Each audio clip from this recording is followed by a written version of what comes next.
Halo bos, balik lagi bareng aku, Berio WB. Dan kita masih bersama Zona Kriminal. Nah, kamu tahu nggak, ada sesuatu yang ironis banget nih. Dulu, Nadiem Makarim ngajarin kita soal merdeka belajar. Nah, tapi sekarang, kayaknya sih dia yang lagi belajar merdeka dari jeratan hukum.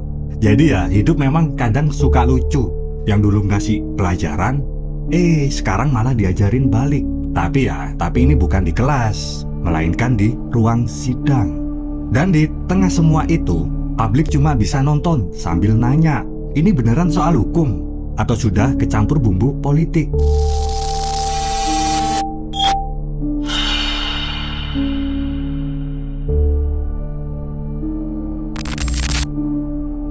Nah, jadi ceritanya si Nadiem ini mantan Mendikbudristek yang sempat dielu-elukan tuh sebagai menteri yang paling startup minded. Nah, baru-baru ini sudah resmi dijadikan sebagai tersangka dalam kasus Chromebook alias proyek pengadaan laptop sekolah digital. Dan nilainya fantastis bos, sekitar 1,9 triliun. Dan kayak biasa, setiap angka triliun di negeri ini selalu datang dengan satu bumbu spesial. Ini semua demi bangsa dan negara. Padahal anak-anak yang ditargetkan untuk memakai laptop itu belum tentu bisa nyalain Chromebooknya, karena sinyal di daerah itu masih banyak yang bos. Nah, E-nya ini bukan 8J, tapi error. Nah, si Nadiem ini sempat ngelawan lewat jalur pra-peradilan. Dia bilangnya masalah penetapannya sebagai tersangka itu belum sah karena bukti belum cukup. Tapi hakimnya bilang, maaf pak, kami menolak. Udah, gitu aja dan tamat. Jadi seakan-akan penolakannya si Nadiem ini udah gugur duluan, kayak di babak penyisihan. Orang tuanya si Nadiem ini langsung kecewa berat. Mereka bilangnya, kenapa perlakuan ke anak kami kayak gini? Ada yang lain seperti Tom Lembong, Hasto. Tapi kenapa mereka bisa dapat amnesti? Dan di situ publik langsung nyengir. Oh, jadi ini bukan cuma soal Chromebook, tapi juga soal krom politik yang tampilannya bersih, tapi historinya panjang. Kejaksaan bilang, kami punya bukti, 2 alat bukti yang cukup. Ada rekaman Zoom meeting, ada saksi, ada dokumen pengadaan. Nah, sementara tim Nadiem bilangnya, loh, tapi audit dari BPK kan belum final, belum bisa disebut kerugian negara dong. Nah, si kejaksaan balas lagi, ya nggak perlu audit, cukup bukti permulaan. Pokoknya yang penting ada aroma-aroma korupsi. Nah, dari situ aku akhirnya mikirnya gini, wah, ternyata hukum kita sekarang pakai sistem parfum test guys. Nggak usah nunggu bukti deh, yang penting baunya nyengat duluan. Nah, tapi masalahnya hukum itu bukan parfum bos. Nggak bisa cuma diendus terus langsung yakin, oh iya ini wangi-wangi korupsi nih. Nah, harusnya dicek dulu, apakah ini betul-betul minyak wangi ilegal atau cuma body mist politik. Kuasa hukum Nadiem bilang, klien mereka nggak ikut ngurusin tender.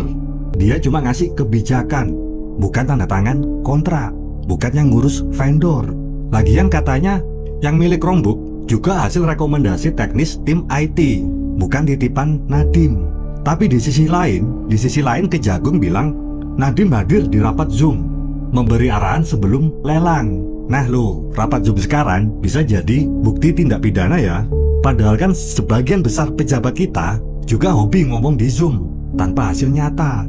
Kalau semua rapat online bisa dijadikan bukti, wah, bisa-bisa separuh birokrat negeri ini bisa ikut terseret jadi co-host perkara. Tapi ya, masalahnya bukan cuma di rapat, masalahnya ada di arah. Apakah arah itu tekanan atau sekedar diskusi? Kalau menteri bilang pakai Chromebook aja deh, lalu pejabat di bawahnya langsung nurut tanpa proses lelang yang sehat, itu bukan cuma saran bos, itu perintah halus. Dan hukum di Indonesia itu peka banget sama yang halus-halus. Kecuali kalau pelakunya orang yang berpengaruh, baru deh pura-pura tuli. Nah, ini ada bagian yang paling gurih. Tim kuasa hukum Nadiem bilang, kasus ini nggak murni hukum, ini ada bau-bau politiknya. Nah kan, bau-bau lagi.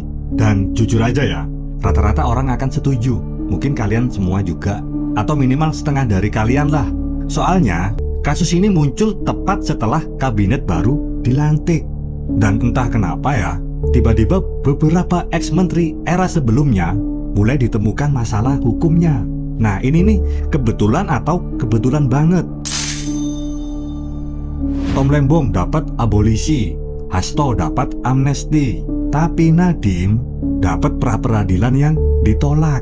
Jadi ini ibarat kayak main catur, tapi satu pion yang dikorbanin biar dua menteri lain selamat. Dan ini nih, ini yang bikin publik geram. Karena hukum di negara ini kayak punya dua versi. Yang satu berlaku buat rakyat biasa, hukumnya langsung tangkap. Yang satu lagi buat pejabat. Nah, kalau udah berurusan sama pejabat, hukumnya akan kita lihat dulu deh siapa yang di belakangnya. Nah, sekarang kita ngomong soal inti kasusnya, laptop. Proyek Trumbuk ini katanya untuk digitalisasi pendidikan. Nah, sebenarnya bagus dong secara konsep. Tapi di lapangan, banyak sekolah yang nggak dapat laptop. Soalnya paling wifi-nya masih setengah-setengah ya. Dan kadang ada ya gurunya yang takut nyalain laptop karena nggak ngerti cara login. Dan ironinya, laptop-laptop itu bukan dijadikan sebagai sarana belajar, tapi cuma dijadikan pajangan. Dan kalau memang benar ada markup harga, maka ini bukan cuma korupsi uang, tapi pembunuhan ide digitalisasi pendidikan. Kamu bayangin deh, uang rakyat ratusan miliar lenyap demi proyek yang nggak bisa nyalain harapan. Dan lucunya, yang dulu kampanye Merdeka Belajar, sekarang malah kena ujian paling berat, yaitu merdeka dari tuduhan. Kita bisa aja benci atau simpati ke Nadiem, itu sih urusan selera ya. Tapi satu hal yang pasti, kasus ini adalah pelajaran tentang wajah asli hukum dan politik Indonesia. Bahwa di negeri ini, kadang orang dihukum ya bukan karena salah, tapi karena waktunya aja yang lagi salah.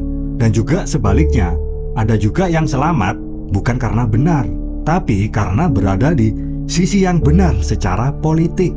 Kalau pra-peradilan ditolak bukan karena bukti yang kuat, tapi karena arah angin yang kuat, maka kita sedang menonton drama hukum, bukan keadilan.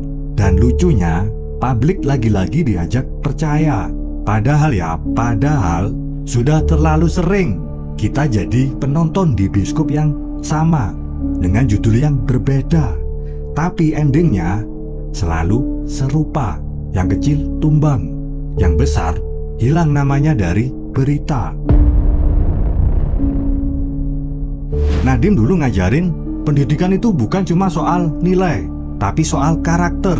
Nah, mungkin sekarang dia sedang diajarin balik oleh hukum. Karakter itu bukan cuma soal niat, tapi juga soal nasib. Dan buat kita nih, masyarakat yang cuma bisa nonton dari luar pagar keadilan, mungkin ini waktunya kita berhenti percaya pada slogan hukum tidak pandang bulu. Karena kenyataannya yang tidak dipandang itu justru bulunya rakyat kecil. Aku Berio WB.